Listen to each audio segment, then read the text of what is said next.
I think it's just a real testament to staying true to yourself and creating content that you really find interesting. It is kind of a bit edgy and different, which, I just love, to be different. Hey there, welcome or welcome back to the Mischief Movement podcast. I'm Zoe, your guide on this journey to shake up the status quo and design a life that truly makes you feel alive. If you've ever felt disconnected, stuck on autopilot, or trapped in a life that feels more like a treadmill than an adventure, you're in the right place. I know that change can feel scary, so let's turn down the fear and crank up the fierce as we transform your life from the inside out. Whether it's solo episodes packed with actionable advice or interviews with some absolute badass human beings who've dared to defy the norm by living life their way, we're here to inspire, activate, empower, and challenge you each week. My mission is simple: to help you reawaken your rebel spirit, break free from mediocrity, and design a life that's anything but dull. You only get one wild life, so what are you planning to do with yours? If you're ready to stop settling, start living boldly, and create a positive impact along the way, let's dive in and stir up some mischief together. Now buckle up and let's go. Hey Mischief Makers, today we're heading off the beaten track, quite literally, with Vicky White, the founder of The Alternative Guide.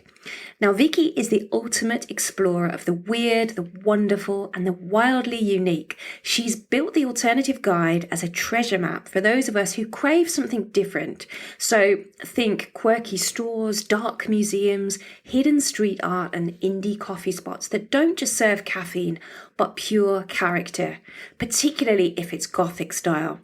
In this episode, we dig into how The Alternative Guide came to life, how Vicky turned the uncertainty of the pandemic into an opportunity, and the behind-the-scenes tools she used to bring her vision to reality. Plus, we chat about that ever-elusive balance, how she juggles work and adventure and play without crashing into burnout. If you've ever felt the pull to explore deeper, seek out the unexpected, or just live life a little more unconventionally, this one's for you. So grab a coffee and let's get into it. Well, I'm so excited this week to introduce you all to Vicky, because Vicky and I have been exchanging messages for a few years now, I think. And I've finally managed to get her on and share her fantastic story with you. And I'm just as excited as you are to hear it. So, Vicky, without further ado, tell us what your mischief is.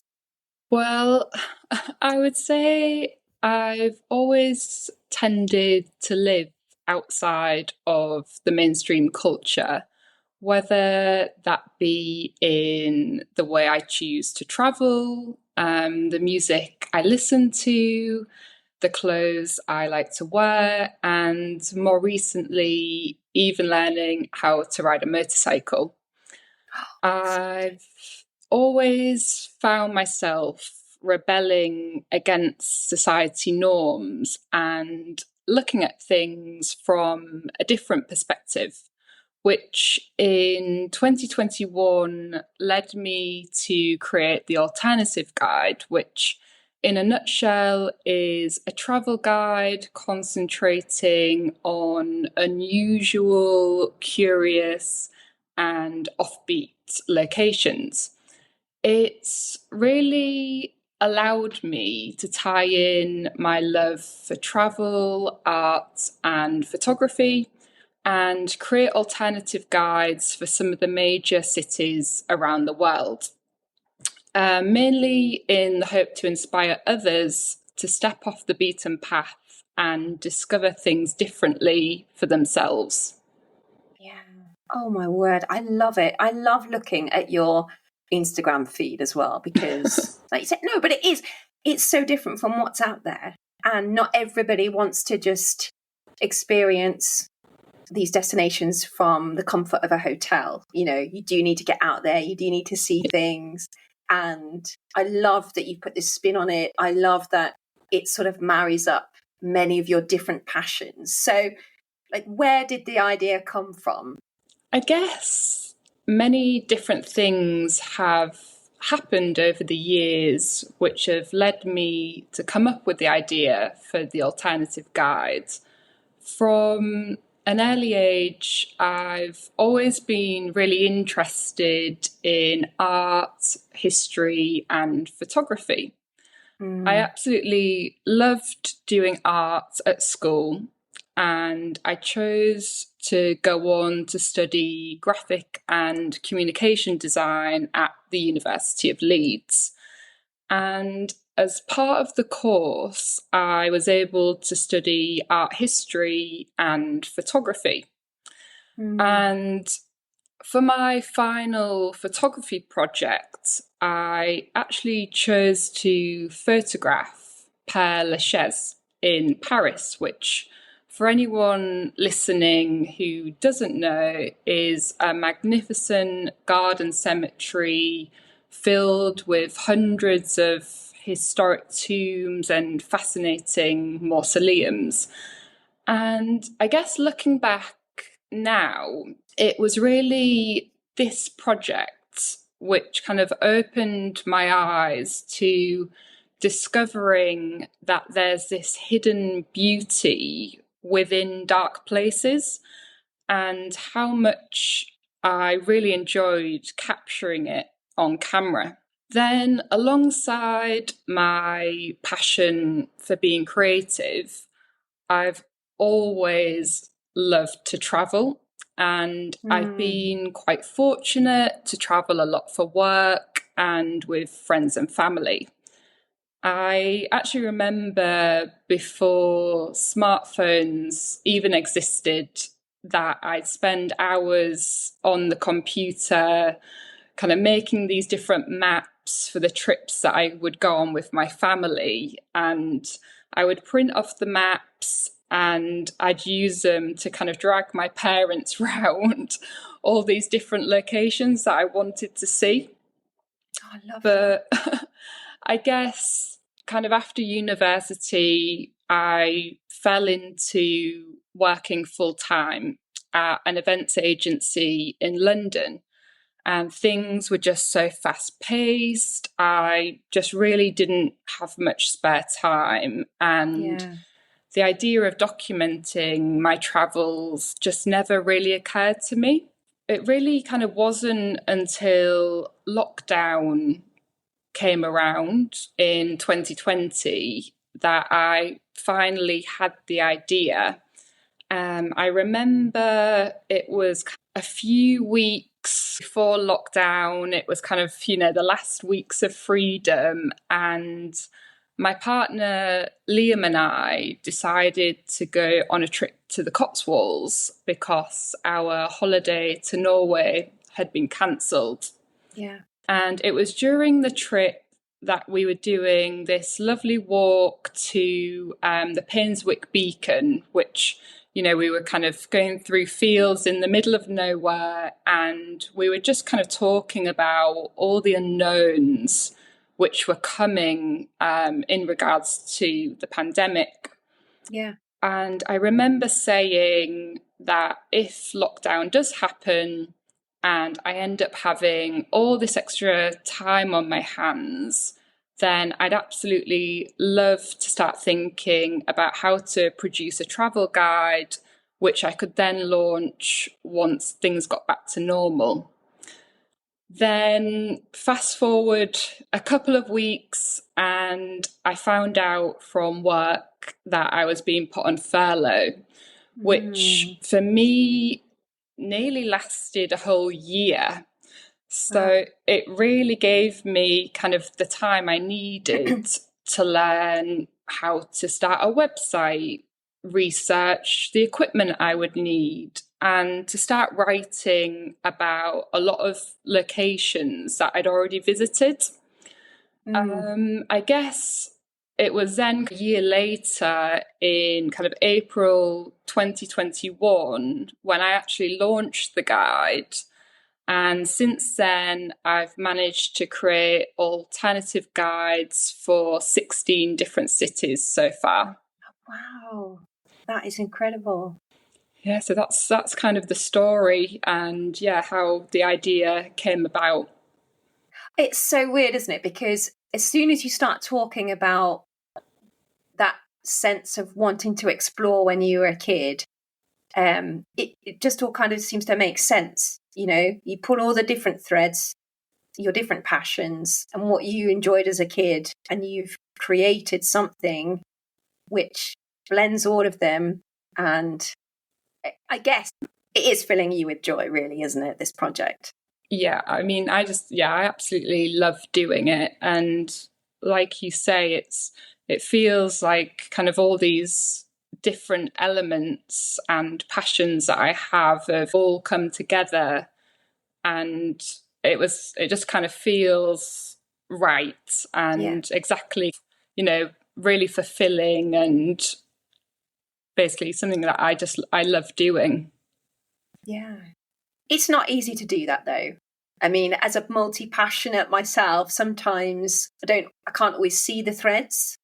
So what are some of the challenges that you've had to overcome in order to bring this idea out into the world?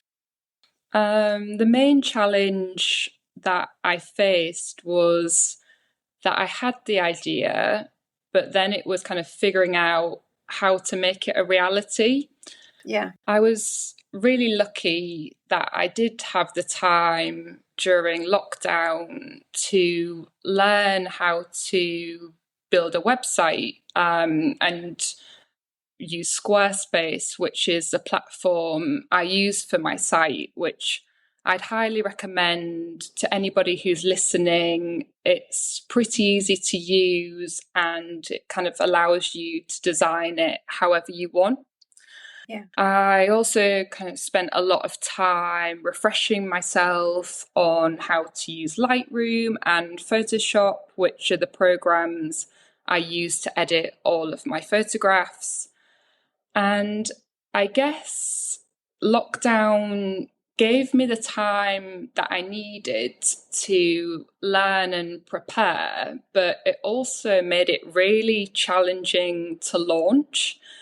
Yeah. And I was, kind of in limbo for quite a while because I needed to be able to leave the house to photograph the Yeah. locations I wanted to feature and to be able to travel. So, yeah, that made it pretty difficult, but eventually there was a little bit of light at the end of the tunnel in kind of April 2021, and I saw it as the perfect opportunity to launch, as people were even more excited about the prospect of travel Yeah. once the restrictions had lifted. Yeah. It's interesting, isn't it? Because you can always feel like things are stacked against you. But when you can flip that on its head, quite often the outcome just works because of those constraints that you had at the time. And I love the way that you can see almost the benefit of the fact that you were on furlough. You took advantage of that. You turned it into an opportunity. And all right, you couldn't leave the house and start the traveling, but it did give you that space to be able to really think about what it was you were creating and learn the skills, inform yourself about the equipment and all those things that probably in the end gave you a really solid foundation for what you were building.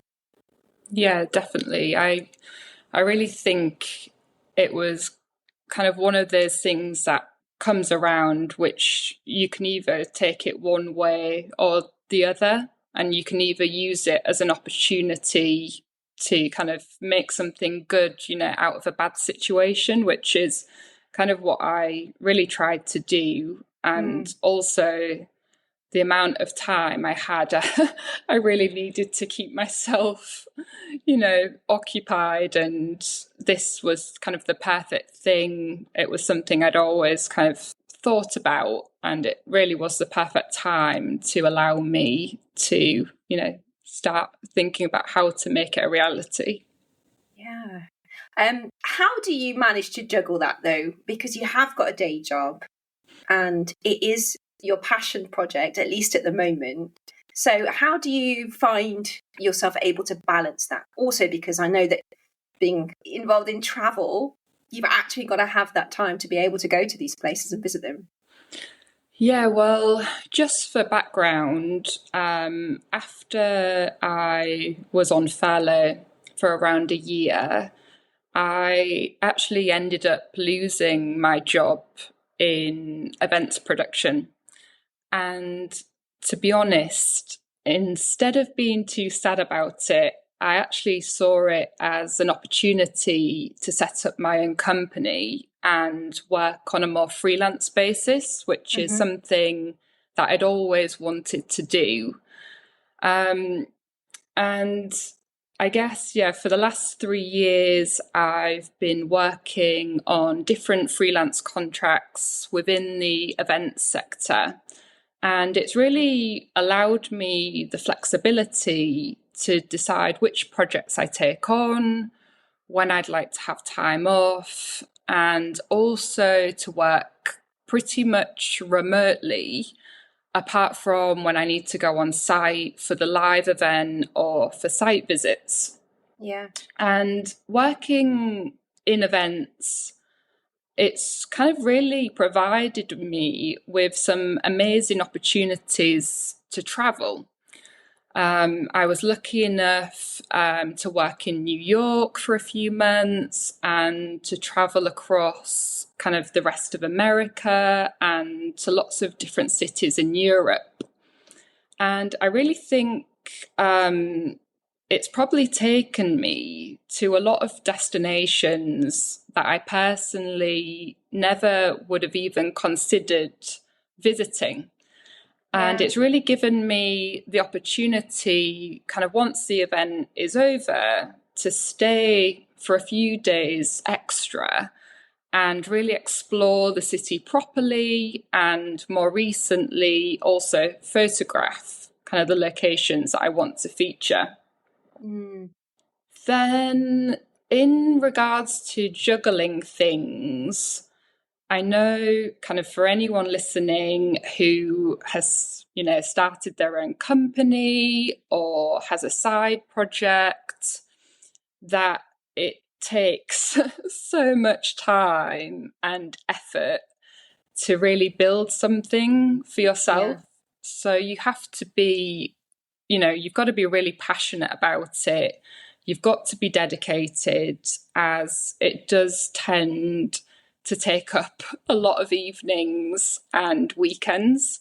Yeah. For me, I'm trying to balance things a little bit better and kind of build in a bit more downtime. But to be honest, I just truly love creating the guides and hearing the nice feedback from people and, how much people like the content. It does really make all the hard work feel worth it. Yeah. Have you got any feedback that you can share, that you can remember? Have you had any comments that have made you really think, wow, this is really impactful to people, they love what I'm doing? I've received so many comments and messages from people. It's just, really heartwarming.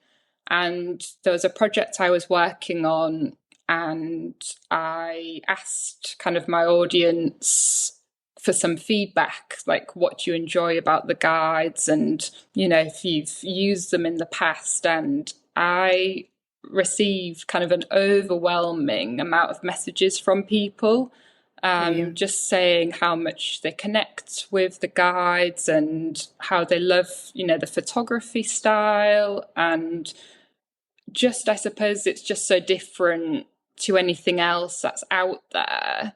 Yeah, it's been really great to hear from so many people that it's kind of really helping, others to discover these places, because personally, I found it even difficult myself finding the information online. Yeah. Do you get people contacting you now and saying to you, oh, if you're ever in this area, you need to visit, and give you a cemetery or a really quirky museum or some sort of suggestion? Oh, yeah, all the time. Yeah, people constantly message me just with their recommendations, which I absolutely love. Yeah. And yeah, I mean, some people have even said, if I'm in this country, feel free to come and stay with me, and they'll put Amazing. me up if I wanted to, because people are, messaging me, asking me, oh, can I, visit here to create a guide? Can I visit there? Because I think a lot of people, like I mentioned, are struggling to find the information online. Yeah. So it's proving like a really great resource for people, which, yeah, it's just really, humbling to hear that people are enjoying it. Yeah, I can well believe it. Because so much of what's out there is just very standard, isn't it? Very mainstream. We did touch on some of the software that you use, but what's some of the equipment that you use? I mean, presumably you've got at least one camera with you every time you're away, but do you have anything else? Do you have to carry a load of tripods, drones? I don't know. What do you normally travel with? Well, for my camera, I use the Sony Alpha, which I'd highly recommend. I really love it. And I pair it with the Tamron 28 to 75 millimeter lens, which I find is a really good range for travel photography. Because it allows you to kind of zoom in on any little details that you can't get up close to. For my video content, I just film on my iPhone 15 Pro Max. Nothing, professional. I just kind of use my phone, and I really love to use the cinematic setting quite a lot because it's really good for close-ups, and you also get this really nice kind of blurred effects in the background. I also kind of travel with just one kind of handheld tripod, which, depending on the situation, I might put my phone in just to get some kind of steadier shots. But Yeah. most of the time, to be honest, I'm just doing it handheld. And then not so much what I travel with, but something that might be useful for people is that I use Lightroom Classic to edit all of my videos and photographs. Okay. And I found kind of within the program, I have like particular settings that I like to use a lot. So you can create your own presets within Lightroom. So I have, my different kind of presets which give my content that kind of dark, consistency, moody and mystical feel. Yeah. Exactly. And then, as I mentioned, I use Squarespace. It's super easy, without overcomplicating things.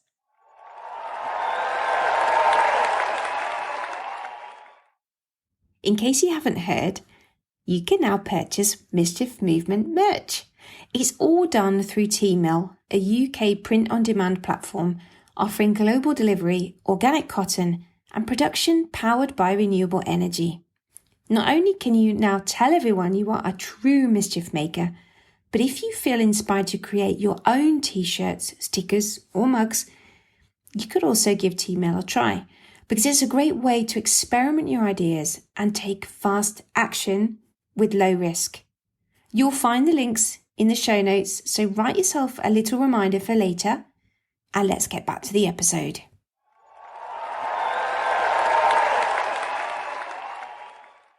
Okay, so we've got this fantastic product now, but what are some of the lows of building this creative project, and maybe some of the highs that you've experienced as well? Regarding the low moments, I wouldn't say there's been anything that really stands out, but one thing that I do remember was probably about 2 years in after launching. I found that kind of my website and Instagram just still weren't getting much exposure. And I just, kept consistent. I was uploading you guys to the website. I was consistent in my content on Instagram. And about 6 months after this, things just completely took off out of nowhere. And within kind of the last year, my Instagram has grown from 5,000 people to nearly 60,000 people.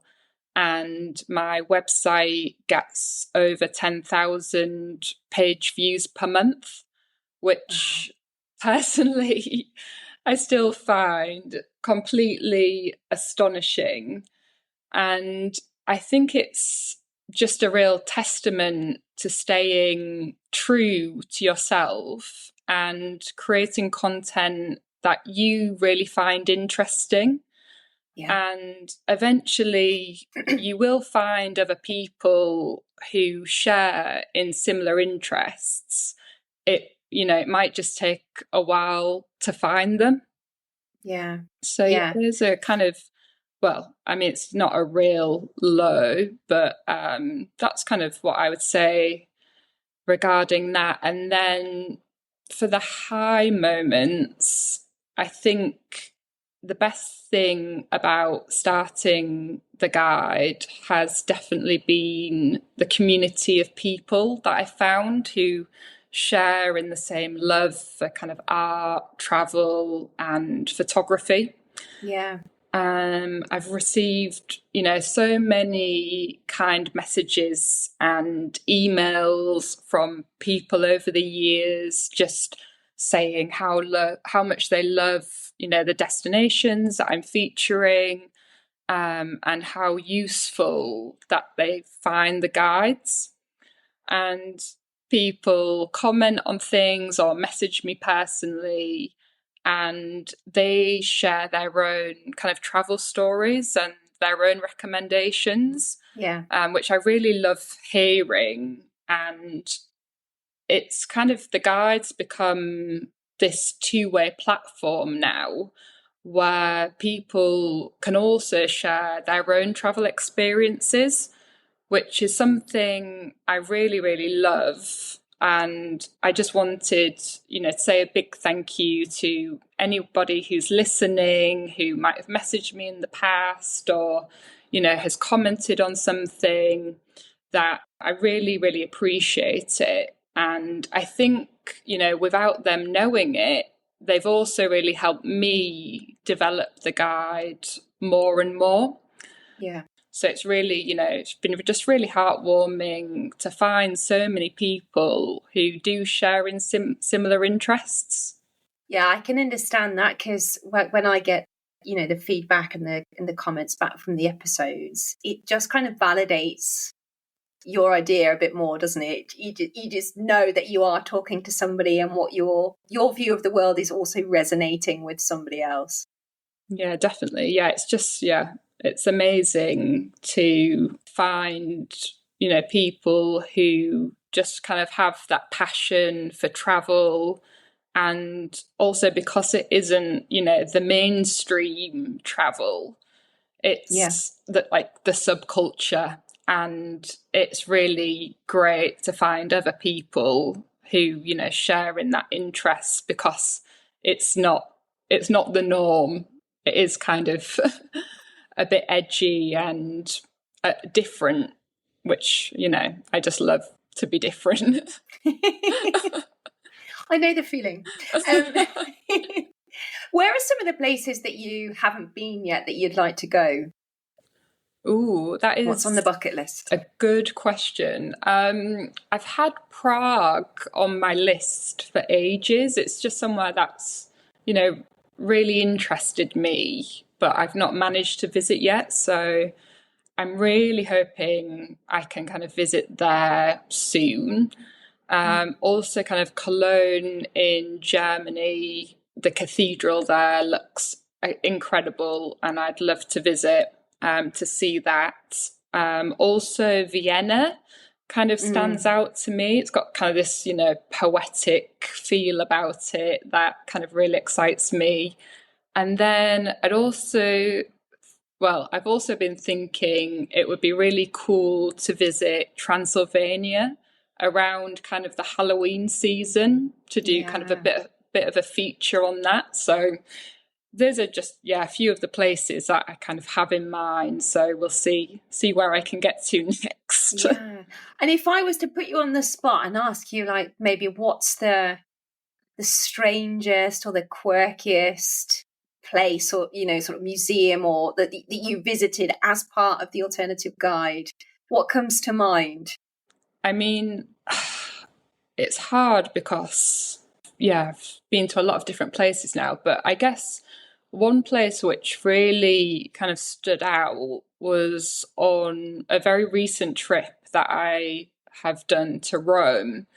And there's a crypt called the Capuchin Crypt, and it's just kind of filled with kind of hundreds of skulls and skeletons, but it's all kind of decorated. So they form different pieces of, well, I mean, you can describe it as art because Yeah.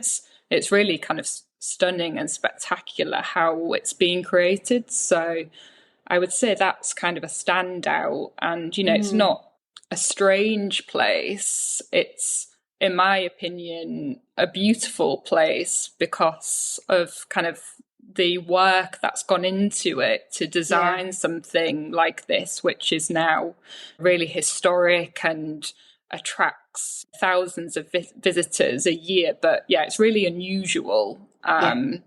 which, I loved visiting. Oh, I need to get myself to Rome and have a look. Definitely, Rome is really incredible for the amount of art and architecture there is there. Yeah. It just really blew me away. Lots of churches which Yes. had very interesting artworks kind of within them. Yeah.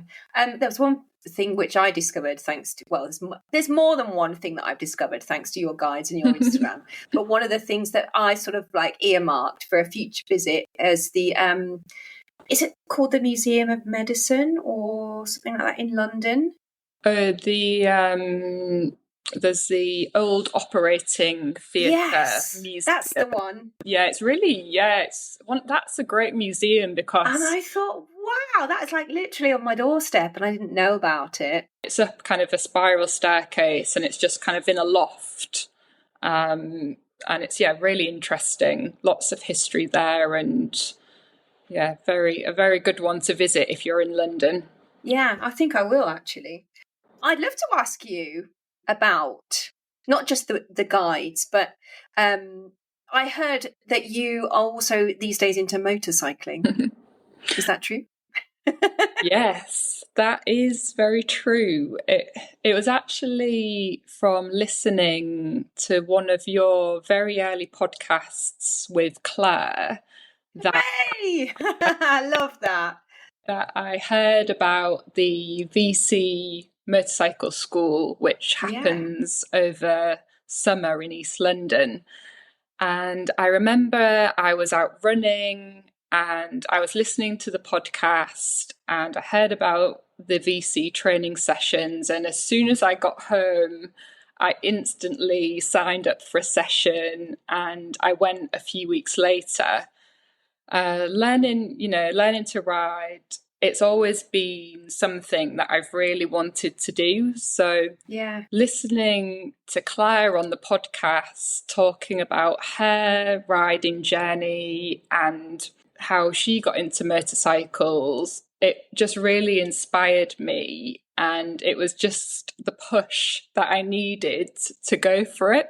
I love that. And it's been really nice since then, as I've managed to meet up with Claire a few times at the bike shed to talk all things bikes and travel, which has been, just so lovely as we get on really well.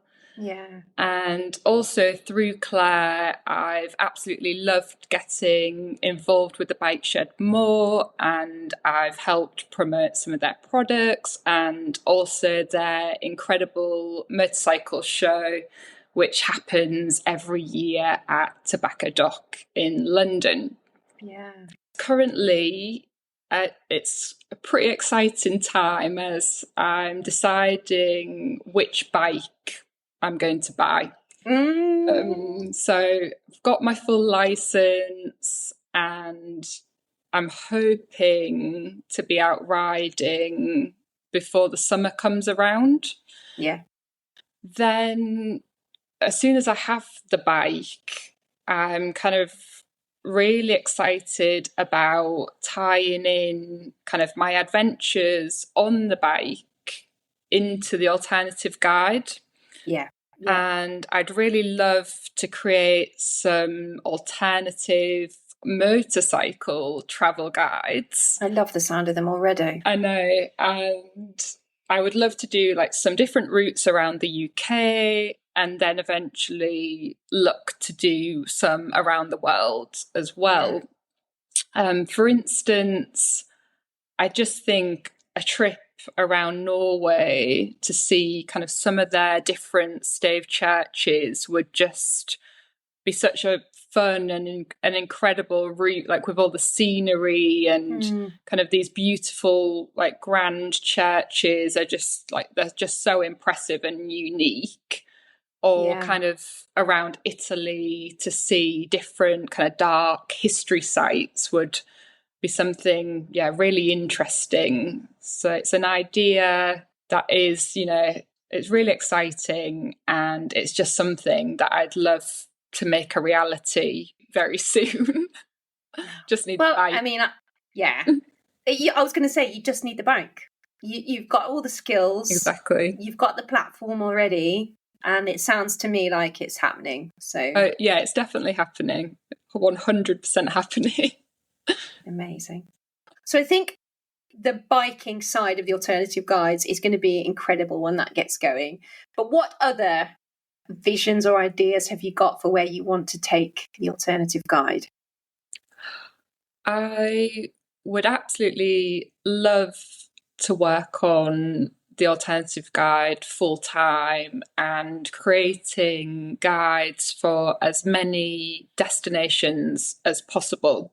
Also, I'd really like to think of ways to bring people within the alternative travel community together more, whether that be kind of in-person meetups or events or, even maybe photography walks. Then currently I'm looking to set up an online print shop to showcase more of my photography work.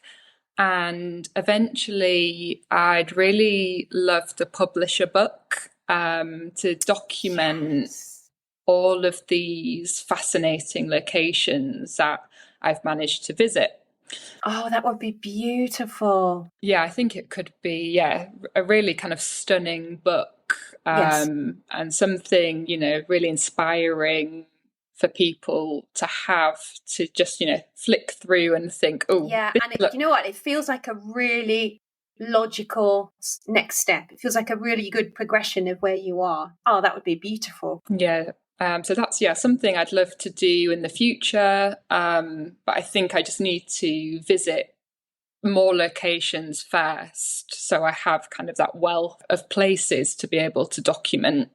Then kind of, as I mentioned, I'm really excited to kind of bring in the motorcycle element and seeing how that develops. All in all, I'm just really looking forward to seeing where things go and what opportunities come up in the future. Have you got any in mind? Is there anything that you think, God, if only the right person were listening, I wish that this would happen? I mean, there's lots of lots of different brands that I'd love to work with kind of in, the travel industry, if it's, hotels, which are a bit unusual and kind of always, independent hotels and boutique hotels who are doing things a bit differently. And then, in the motorcycle world, like I'd love to work with some brands to, take the guide global and be able to do some motorcycle trips. And and feature, different locations around the world. So I would say, I've not got a list or anything of people I'd like to work with. I'm just quite open to, seeing what comes up and what opportunities happen. I receive quite a lot of different opportunities, but I'm always careful to make sure that they're the right fit for the guide and that the audience, would benefit from seeing what I'm kind of promoting or creating. So it's one of those things where I'm always kind of the guides first, and it's, if it doesn't fit its kind of core beliefs and its ethos, then I wouldn't say yes to anything, kind of thing. Yeah, for sure. And one of the things that I was just thinking about then in terms of traveling is how often when you're on these trips do you find that you're on your own? And how difficult is that to be a traveller by yourself? Because some people get really intimidated by that. For me, I've just always loved solo travel.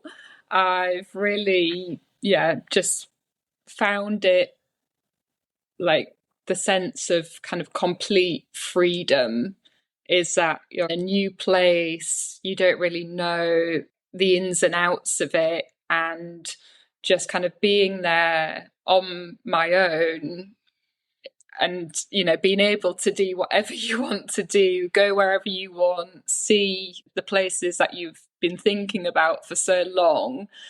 I just find it really empowering to be in that situation. But I do understand some people don't feel like that, and they might find it difficult to travel by themselves. But I mean, I'd really recommend it personally. Or if you're thinking about it, just kind of give it a go and see.